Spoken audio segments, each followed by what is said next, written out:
Olá, pessoal, tudo bem? Então, o nosso bate-papo hoje, né, é uma introdução aí para o primeiro ano na parte de ligações químicas, né? A gente trabalhou na última aula propriedades periódicas, né? Vocês estão lembrados? Raio atômico, potencial de ionização, eletroafinidade. Antes disso, nós trabalhamos com a tabela periódica, né?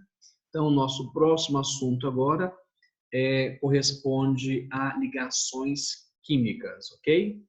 Então, nós vamos começar aqui explicando qual é que motivo justifica dois átomos se ligarem, né? O motivo que dois átomos se ligam corresponde à busca da estabilidade. Então, esse é o motivo principal, né? Então, entender a tabela periódica é altamente importante, ok? Então, vamos ver aqui. Muito bem. Tá. Então, aí nós temos ligações que são iônicas, né? As ligações covalentes, ligação covalente coordenada, ligação metálica, né? Pois bem, aí, se dois átomos combinarem entre si, dizemos que foi estabelecida a ligação química. Importante, essa ligação química, ela acontece em nível eletrosférico. Então, são os elétrons que são responsáveis pela atração para poder formar substâncias, né? E detalhe, são os elétrons mais externos, são os elétrons da camada de valência. Então, ó, os elétrons mais externos do átomo são os responsáveis pela ocorrência de uma ligação química. Muito bem. Para ocorrer a ligação química, eu tenho dois caminhos. Ou os átomos vão perder elétron, ganhar, né? Ou vão compartilhar elétrons da última camada. Aí temos o exemplo do sódio, né? No caso do sódio, se você distribuir no diagrama de Pauling, o sódio ele tem 11 prótons, ele tem 11 elétrons. Ao distribuir, você percebe que o último nível tem um elétron apenas. Ao mesmo tempo, você pegar o cloro, que tem 17 prótons, 17 elétrons, se eu distribuir, você percebe que o cloro tem 7 elétrons na última camada. A gente começa aqui a brincar com ligação química, né? Trabalhando em função de uma regra que chama regra de Lewis, ou regra do octeto. Fala que o átomo fica estável com 8 elétrons na última camada, né? Ou tendo apenas a camada K com 2 elétrons completos. Olha lá, então o sódio, ele perde elétron. Ao perder elétron, ele converte-se em cátion. O cloro converte-se em ânion, aí passa a ter uma atração eletrostática. Já o hidrogênio, ele não tem como perder elétron, porque ele tem um só, né? E dois hidrogênios aproximando um do outro, o que acontece? Eles vão compartilhar, tá? Aí é uma ligação do tipo covalente. Ligação iônica acontece entre metal e ametal. Ligação covalente acontece entre ametais, entre hidrogênio e ametal, ou entre hidrogênios. Então, lá, aqui é a regra, né? Só que essa regra, ela é cheia de exceções. Então, começa aqui, ó. Na maioria das ligações, os átomos ligantes possuem distribuição eletrônica semelhante a um gás nobre, ou seja, ele vai tentar assumir a configuração de um gás nobre. E qual é a configuração de um gás nobre?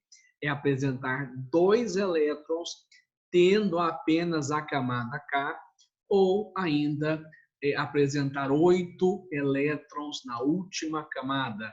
Essa ideia, né, foi desenvolvida por Russell and Lewis. Então, chama teoria do octeto ou teoria de Lewis. O hidrogênio tem um elétron, não está estável. Vai tentar copiar o hélio. Aí, quando ele faz, o hélio é um gás nobre, tem 2 elétrons na camada K, está estável. O flúor tem 7 elétrons, no último nível não está estável. Já o neônio está estável. Então, qual é o objetivo do hidrogênio? É ter uma configuração semelhante à configuração do hélio. Ao mesmo tempo, qual é o objetivo do flúor, que tem 9 elétrons? É ter uma configuração semelhante à do neônio. Ao mesmo tempo, o sódio tem aqui um elétron na última camada. Então, se esse sódio perder aqui esse elétron, ele passa a ter uma configuração de gás nobre, ok? Pois bem, então é importante entendermos a tabela periódica, para que você possa saber, coluna, quantos elétrons tem, se vai perder elétron, se vai ganhar, ok? Então, os átomos, os metais das famílias 1A, 2A e 3A, coluna 1, 2 e coluna 13 tendem a perder elétrons. E os metais das 5, 6 e 7, 5A, 6A e 7A, ou seja, da coluna 15, 16 e 17, tendem a ganhar elétrons ou compartilhar. Muito bem. Aqui uma questãozinha. Os átomos pertencentes à família dos metais alcalinos terrosos. O que são metais alcalinos terrosos? São da família 2A, da coluna 2. E os halogênios, quais são os halogênios? São da coluna 17, da 7A, né? Então, eu quero saber o seguinte, qual deve ser a carga para que um átomo da 2A fique estável, né? Então, ele tem que ter uma carga mais 2, ele perde 2 elétrons. Ao mesmo tempo, se o halogênio tem 7, tem que ganhar um elétron. Então, isso quer dizer o quê? Isso quer dizer que eles vão ter carga mais 2 e mais 1, respectivamente. Alcalino, olha lá, 2A tem que perder 2 elétrons. A carga é mais 2. O halogênio é da 7A, da 17ª coluna, vai ter que ganhar elétron, a carga é menos 1, ok? Dá uma pulada aqui. Aqui é importante.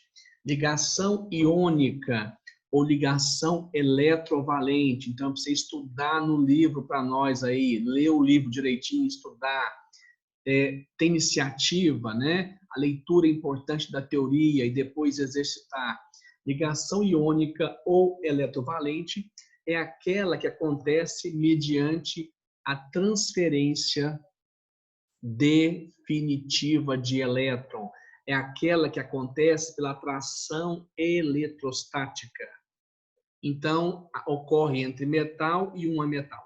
É simples entender. Eu tenho aqui o sódio, distribuindo o sódio, ele vai acabar com um elétron na última camada. Então, tem que perder um elétron, tem carga mais 1. Ao mesmo tempo, o cloro, ele tem aí 7 elétrons na camada de valência, ganha 1. Então, sódio, cloro, perde um elétron, positivo, atração eletrostática. Aí, formou o arranjo iônico, formou o composto iônico. Regra para você não errar a fórmula. Importante, a soma das cargas tem que ser igual a 0. Olha lá.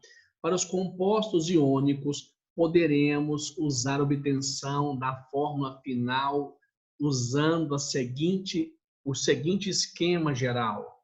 Olha lá, C é um metal qualquer, A uma metal qualquer, X e Y são as cargas, você vai tombar as cargas.